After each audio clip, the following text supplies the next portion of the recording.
Kita akan berbicara tentang Getsemani. Untuk itu mari saya mengajak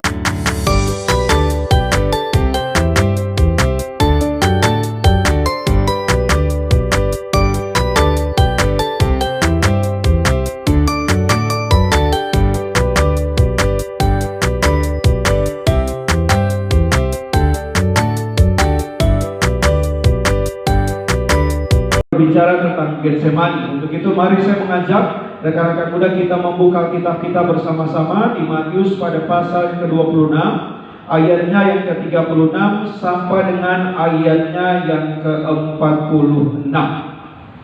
Matius 26 ayatnya yang ke-36 sampai dengan ayatnya yang ke-46. Kalau rekan-rekan muda sudah di sana, mari saya ajak kembali sama-sama kita bangkit berdiri. Kita akan membaca ayat firman Tuhan ini tentunya dengan suara yang keras, dengan suara yang lantang. Saya akan membaca pada ayatnya yang genap. Nanti gantian rekan-rekan muda tentunya dengan suara yang keras membaca pada ayatnya yang ganjil, dan kita bergantian terus sampai di ayatnya yang terakhir, ayat ke-46. Kita akan membaca bersama-sama di sana dengan perikop di Taman Getsemani. Ayat ke-36, beginilah bunyi firman Tuhan. Maka sampailah Yesus bersama-sama murid-muridnya ke suatu tempat yang bernama Getsemani. Lalu ia berkata kepada murid-muridnya, duduk di sini sementara aku pergi ke sana untuk berdoa. Ayat 37, silakan lihat.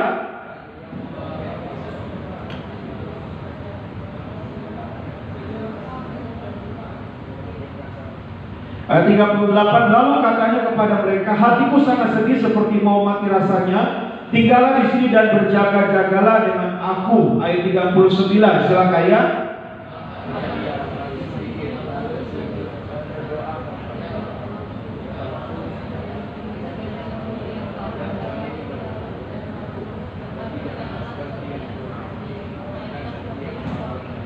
Ayat 40, setelah itu ia kembali kepada murid-muridnya itu dan mendapati mereka sedang tidur. Dan dia berkata kepada Petrus, tidakkah kamu sanggup berjaga-jaga 1 jam dengan aku? 41, silakan ya.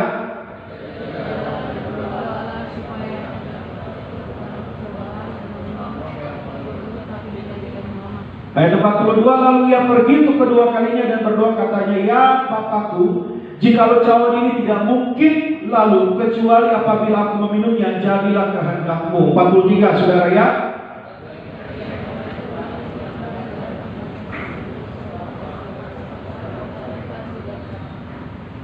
Ayatnya yang ke-44, ia membiarkan mereka di situ lalu pergi dan berdoa untuk ketiga kalinya dan mengucapkan doa yang itu juga. 45, silakan ya.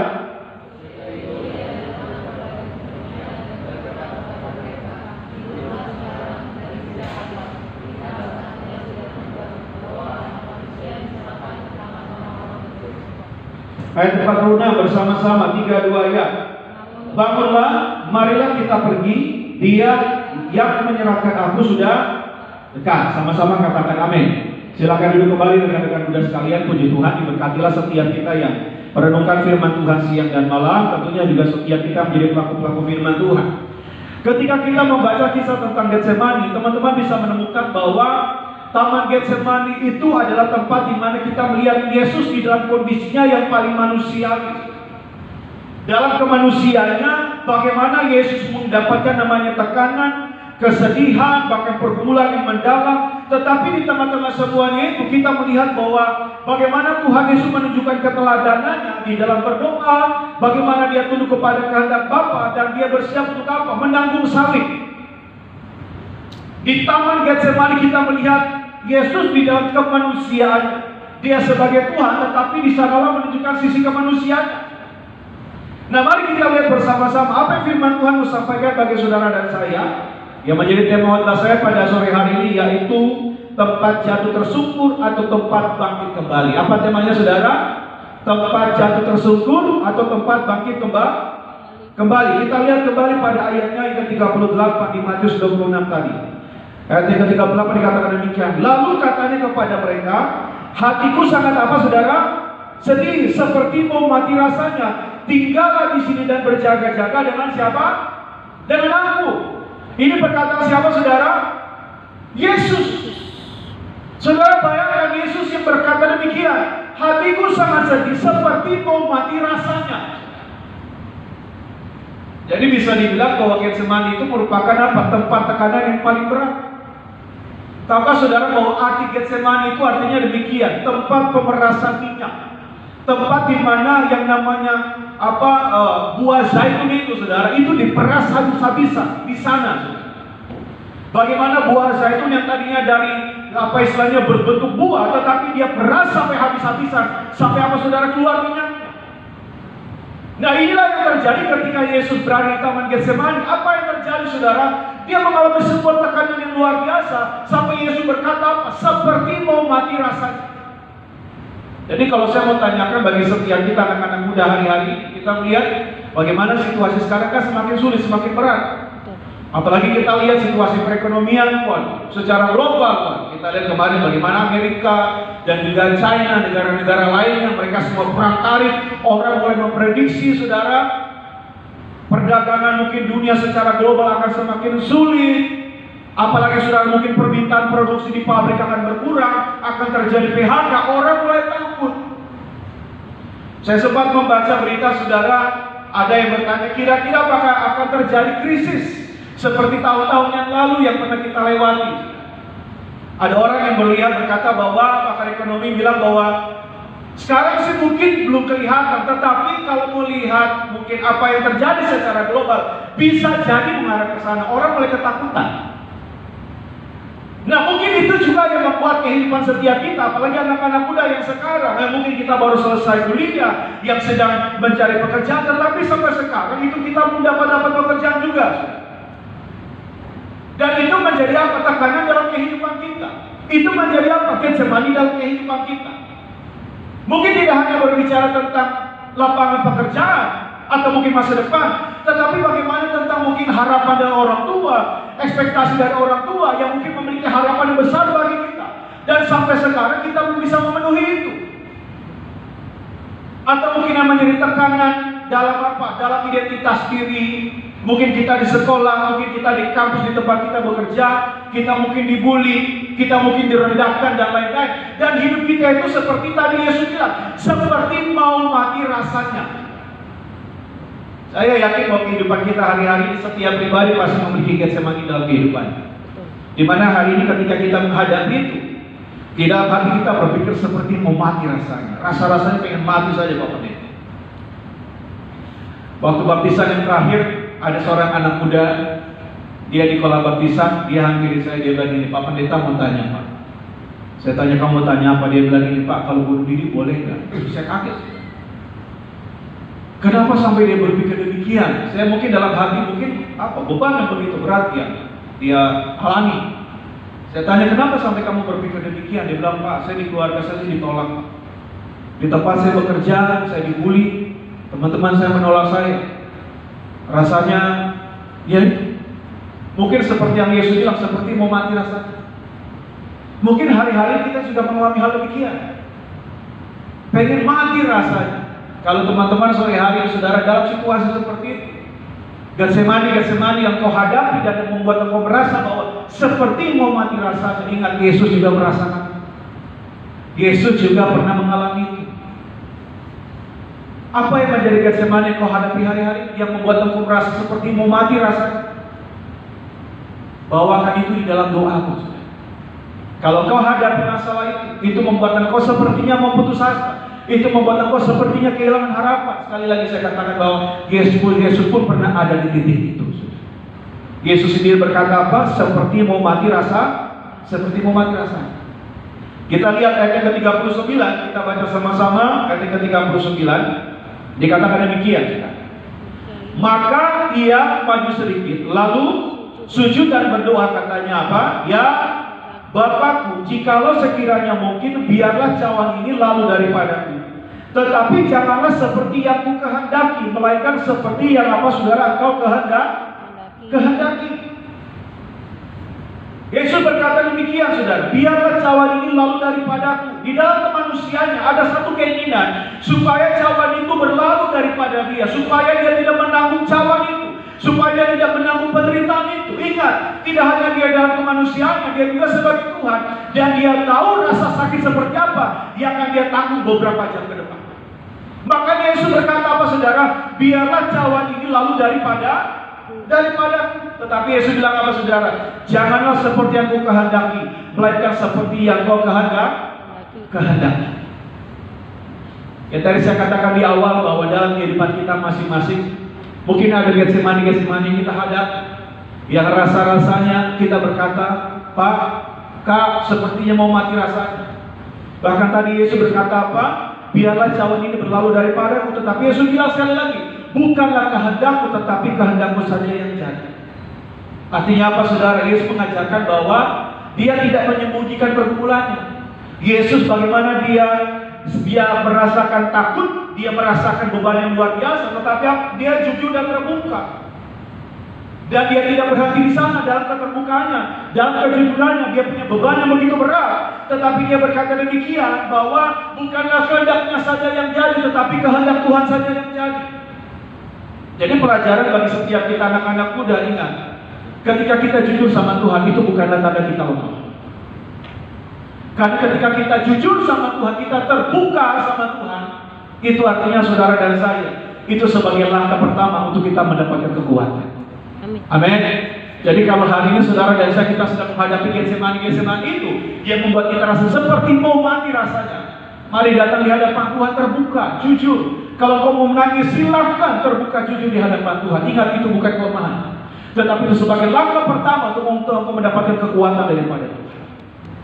Jadi pertanyaan bagi setiap kita hari ini, apakah kita sungguh-sungguh mau berani, kita mau jujur terbuka di hadapan Tuhan? Karena seringkali ketika kita mau cerita sama orang, ketika kita mau cerita sama teman, udah lu cerita sama gua aja, tenang, rahasia lu pegang.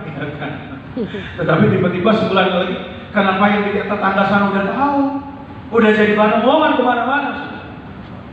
Seringkali orang yang mungkin kita percayai tidak bisa menjadikan menjadi pribadi-pribadi yang bisa dipercaya. Ketika kita jujur, ketika kita terbuka, ya mungkin dia berpikir bahwa dia berkata, udah sini gua bawa dalam doa, tenang aja gua pasti dukung. Tetapi dalam hati makan, bukan enak kan, rasain. Seringkali kan kita bisa bertemu dengan orang-orang seperti itu, yang susah lihat temannya senang, tapi senang lihat temannya susah. Di dalam hati mungkin dia berkata, udah cerita aja, ngobrol saja, kita bawa dalam doa, gitu kan.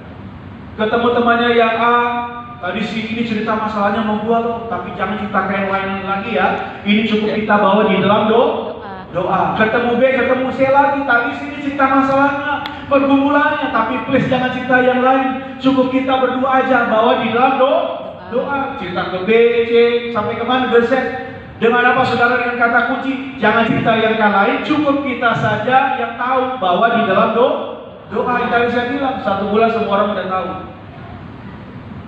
Kadang ketika kita mau jujur sama orang, terbuka sama orang, seringkali ada banyak orang tidak bisa menjadi orang-orang bisa dipercaya. Yang ada malah kita tambah stres. Untuk itu mari sama-sama firman Tuhan yang kita dengar sama-sama sebagaimana Yesus, dia jujur dan dia terbuka. Saudara dan saya, mari kita juga mau jujur dan terbuka. Bukankah Tuhan yang kita sembah, Tuhan yang hidup, dia pasti mendengarkan setiap pergumulan kita, setiap air mata kita bilang ditampung di kirbatnya. Dan saudara punya iman, bukankah firman Tuhan kata bahwa Tuhan tidak pernah mencobai saudara dan saya, pergumulan tentang kita hadapi melebihi kekuatan kita. Bahkan kalau Tuhan di sini kita mengalami cobaan, firman Tuhan katakan apa? Dia akan memberikan jalan keluar supaya kita bisa menanggungnya. Amin saudara. Boleh kita berikan tepuk tangan yang luar biasa buat Tuhan Yesus. Yang ketiga, kita lihat ayat yang ke-40 dan 41. 40 sampai dengan 41 kita baca sama-sama. 3, 2 ayat. Setelah itu ia kembali kepada murid-muridnya itu dan mendapati mereka sedang apa saudara? Tidur. Dan ia berkata kepada Petrus, tidakkah kamu sanggup berjaga-jaga 1 jam dengan aku? 41. Berjaga-jagalah dan apa saudara? Berdoalah supaya kamu jangan jatuh ke dalam apa saudara? Pencobaan. Roh memang penuh, tetapi daging apa saudara? Lemah. Saudara bayangkan Tuhan Yesus itu lagi berdoa, dia kembali kepada murid-murid dan dia menemukan saudara 3 kali murid-murid itu mereka tidur. Ketika dia lagi membutuhkan dukungan, lagi membutuhkan support dari murid-murid yang mendampingi dia, tetapi malah mereka tertidur.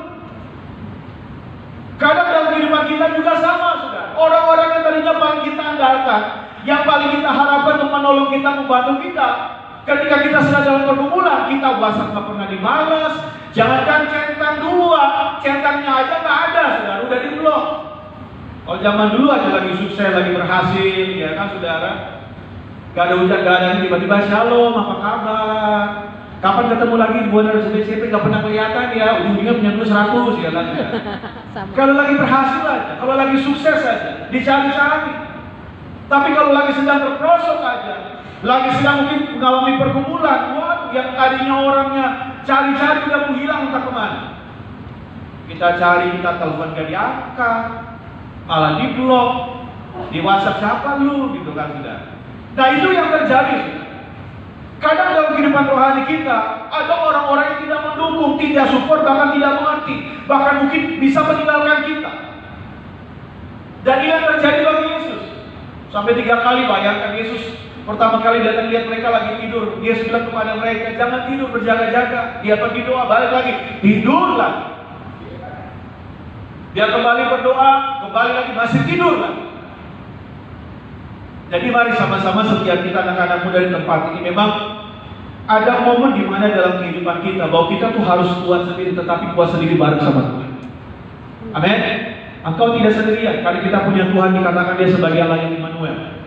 Immanuel itu artinya tidak hanya tentang peserta, tetapi Immanuel itu artinya apa? Di dalam imannya.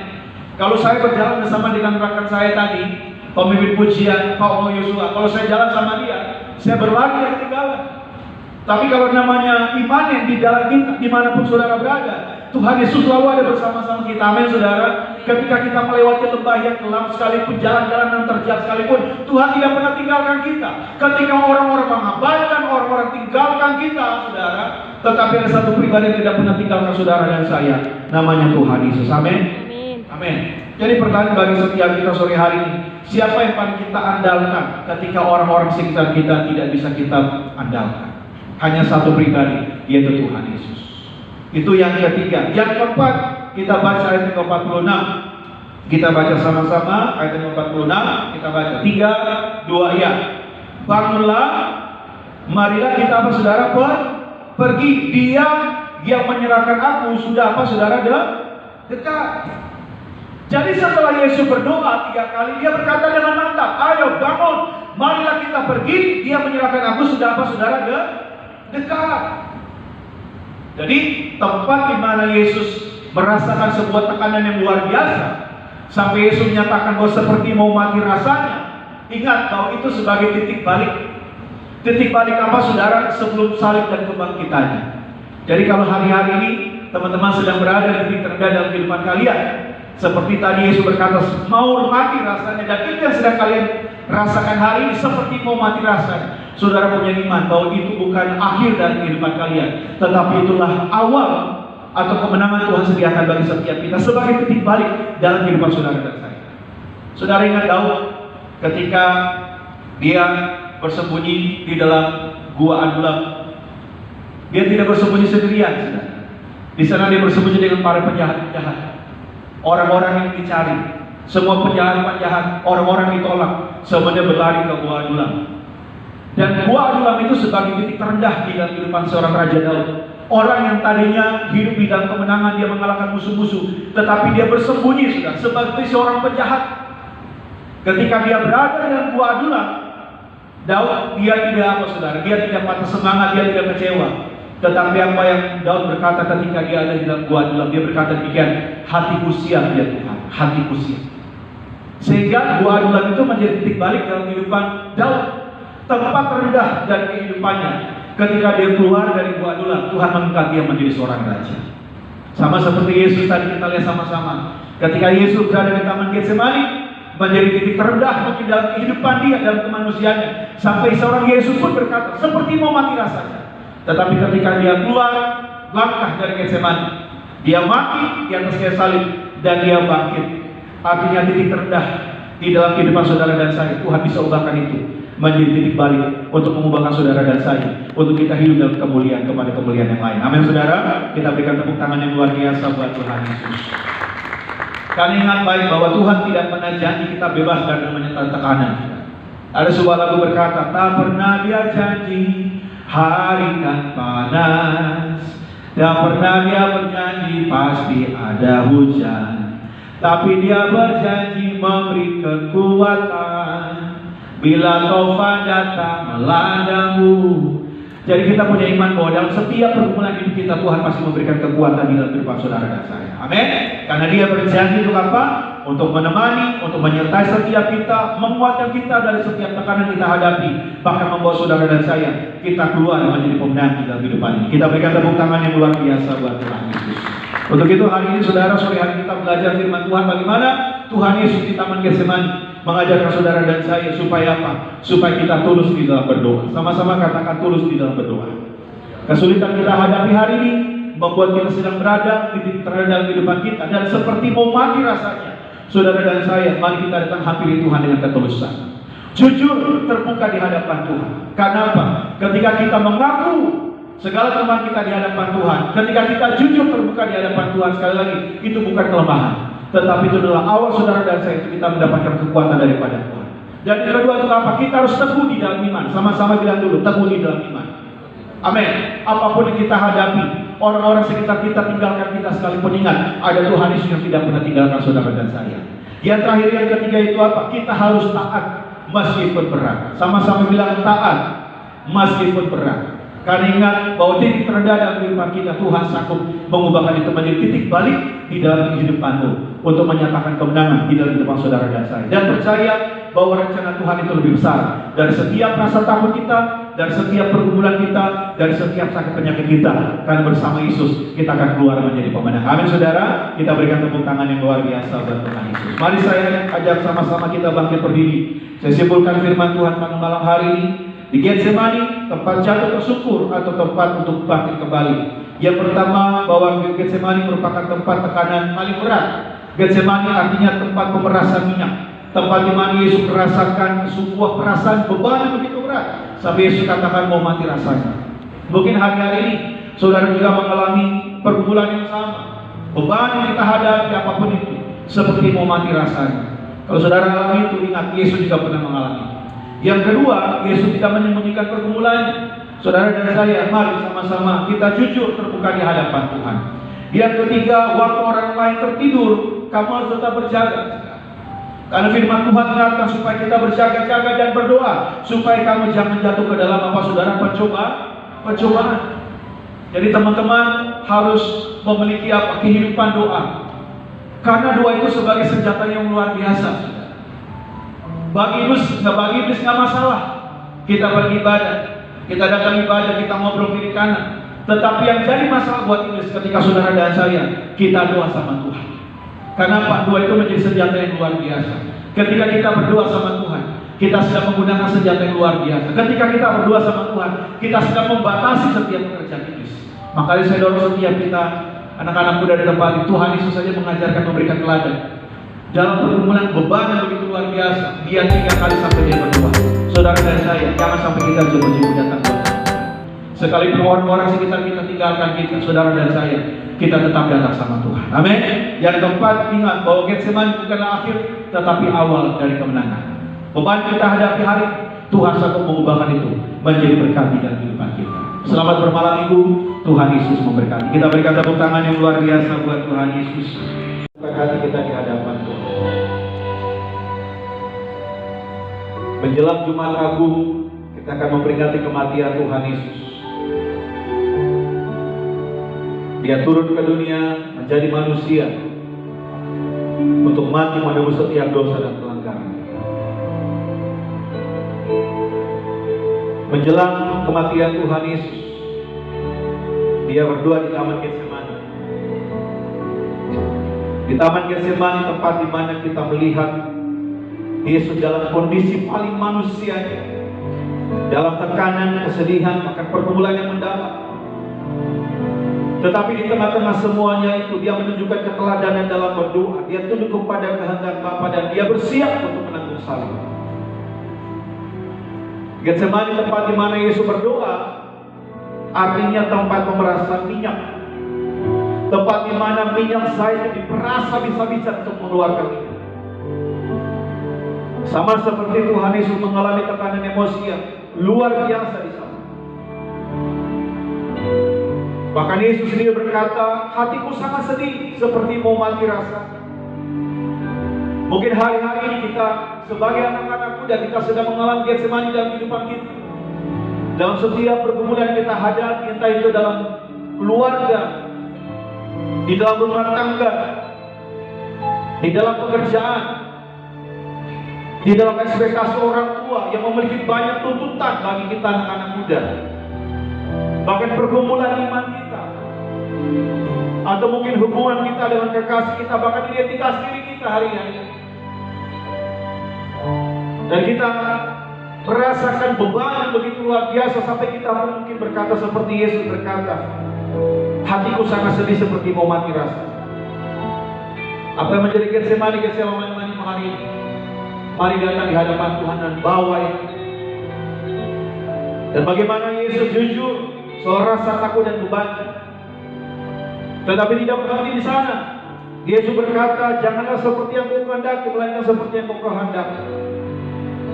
Ingat baik anak-anak muda bahwa jujur sama Tuhan, terbuka sama Tuhan itu bukanlah tanda kelemahan. Tetapi ketika kita mau jujur terbuka sama Tuhan itu sebagai langkah pertama untuk kita mendapatkan kekuatan yang baru daripada Tuhan. Apakah kita sungguh-sungguh cukup berani untuk terbuka sama Tuhan? Bukan hanya tentang pergumulan kita saja, bukan hanya tentang beban kita saja, tetapi setiap dosa-dosa kita yang kita lakukan hari ini. Mari kita jujur terbuka di hadapan Tuhan dan akui semuanya. Tidak hanya sekedar kita curhat kepada Tuhan di sekitar kita saja, tetapi mari datang ke dalam hadirat Tuhan, jujur terbuka di hadapan Tuhan.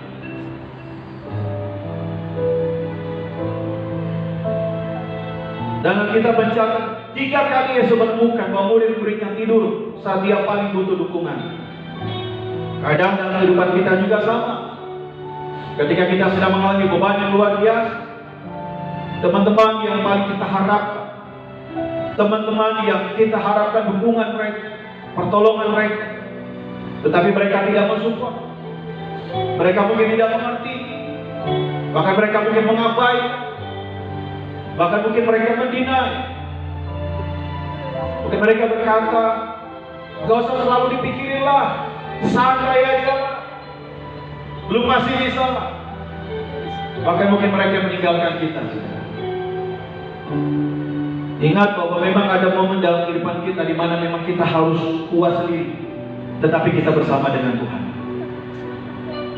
Imanmu harus bangun, bahkan ketika orang lain tertidur. Engkau harus kuat bersama dengan Tuhan ketika orang lain mungkin mengabaikan engkau.